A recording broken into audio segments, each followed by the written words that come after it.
Deməli, birinci əgər qulluq edən şəxslərlə bağlı fikir bildirin ki, əgər uşağı qulluq edirsinizsə, 8 yaşına qədər əgər həmin uşağa təyin olunubsa, mütləq qaydada hörmətli icazə 5 il əvvəl vaxtından tez çıxa bilərsiniz. Eyni zamanda ona hansı müddət qulluq edirsinizsə, həmin müddətə əmək stajına daxil edir. Əgər o 8 yaşından yuxarı belə deyək, əgər təyin olunubsa, onda pensiya hesablandığı zaman 5 il vaxtından əvvəl çıxa bilməzsiniz. Eyni vaxtda çıxarsınız 65 yaşında. Eyni zamanda digər məsələ bildirin, kimin 5 uşağı varsa, onlar da yəni pensiya 5 il əvvəl tez çıxa bilər. Hörmətli icazə, amma burada bir incə məqam var. 5 uşağı olan adam, xanım, belə deyək də, ola bilsin 2 də ayıq olsun, bir 2 dən uşağı olsun, birindən 3 dən uşağı olsun, o halda da yəni pensiya çıxa bilər. Nəzərəm, əsas məsələdən biri də budur. Eyni zamanda Nazirlər Kabinetinin müəyyən siyahısı var. Həmin siyahı əsasında müxtəlif ağır şəraitdə işləmiş şəxslər vaxtından əvvəl tez 5-ə çıxa bilər.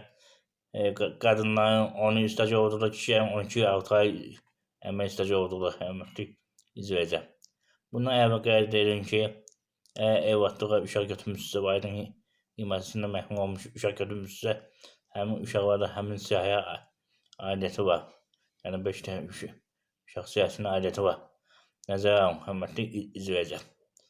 Və bunu da qeyd edim ki, hörmətli icazə, bir daha qeyd edirəm ki, kimsə 2006-dan 2018-ə qədər bir gündə olsun işləyibsə, hörmətli icazə, o halda artıq 2026-cı ildə 24 il əmək stajı var. Nəzərə alın, hörmətli icazə. Əsas məsələdən biri budur.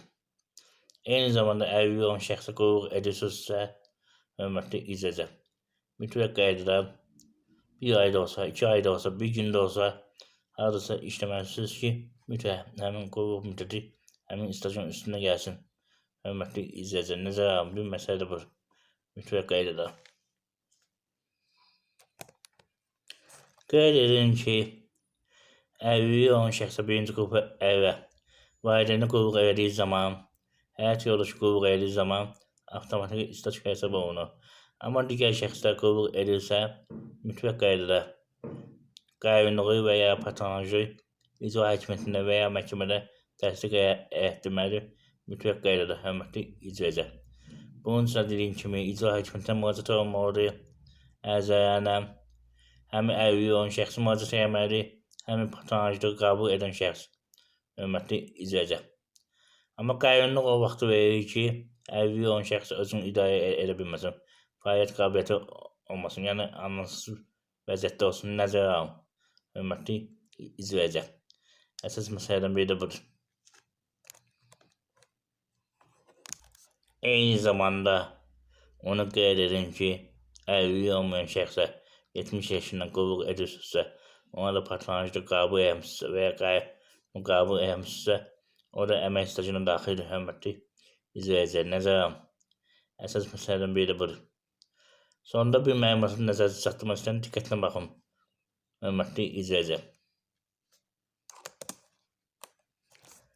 Daha düzünü 3 məlumatdır, hörmətli icazə. Birinci məlumat ondan ibarətdir ki, mənim 2000-dən artıq şortun birlikdə videom var. İstər sosial yardımla bağlı olsun, istər pensiyadan bağlı olsun, istər digər müavinətlərlə bağlı olsun, istər vəsailə bağlı olsun, istər əmlakın bölgüsündən bağlı olsun, istər boşanmandan bağlı olsun, istər alimentin ödəməsindən bağlı olsun, istər uşağın ünsiyyətlə bağlı olsun və hörmətli icazə, çoxdur tanış ola bilərsiniz. Digər məlumat ondan ibarətdir ki, YouTube kanalına abunə olan şəxslər telefon nömrə əyanı hüquq məsələti 10 manata ala bilər. Amma bunun üçün mütləq qaydada kanala abunə olub, şəkilin WhatsApp-a atmaq lazımdır ki, abunə oldum. Əks halda hüquq məsləhətin verilməsi olacaq 25 manat. Hörmətli icazə. Bundan əlavə qeyd edim ki, ərizələrin də yazılması 50 manatdır. Hörmətli icazə. Və digər məlumatı nəzərdə çatdırıram ki, hörmətli icazə, mən hüquqşünas Zaur Seyidzadə, əlilliyi olan şəxs kimi, yəni əlil arabasında olan şəxs kimi, eyni zamanda hüquqşünas kimi və əlil təşkilatının rəhbəri kimi dünyanın 40 tanınmış əlilləri haqqında kitab hazırlamışam. Motivasiya kitabıdır. Həmin kitabı 20 manat satıram. Hörmətli izləyicilər, zəhmət olmasa videonu bəyənin, YouTube kanalına abunə olun ki, daha çox şəxsin bu barədə xəbəri olsun. Hörmətli izləyicilər, mənə dəstək üçün kanala dediyim kimi abunə olun. Birinci növbədə. Yəni bundan əlavə əgər siz abunə olursunuz, videonu bəyənsiniz, həmin baxışa görə YouTube mənə 20 köpük, 30 köpük pul ödəyir. O baxışda gəlməsin, videonu bəyənmək lazımdır. Mütləq qaydada. Ona görə ki, hörmətli izləyicilər, yəni belə deyək də, bir bəyənmə 7-8 nəfərin qarşısına bir videonu çıxardır. Ona görə bəyənməni artırmır. İmkan daxilində. Hörmətli izləyicilər, vacib məsələdən biridir. Heç olmasa 1000 bəyənmə olması üçün 30-40, daha düzgün 1000 baxış olması üçün bir 30-40 bəyənmə lazımdır. Abunəni də artırmaq lazımdır ki, nə qədər abunə çox olsa, o kadar adamın qarşısına yəni çıxardır. Birinci növbədə abunənin qarşısına çıxardır, sonra digər şəxslər qarşısına. Dəstək ol bir-birimizə, əziyyətə hədər getməsin, hörmətli izləyicilər. Kim abunə olubsa, kim bəyənibsə, öncədən təşəkkürümü bildirirəm. Diqqətinizi görə çox sağ olun, abunə olmağı unutmayın.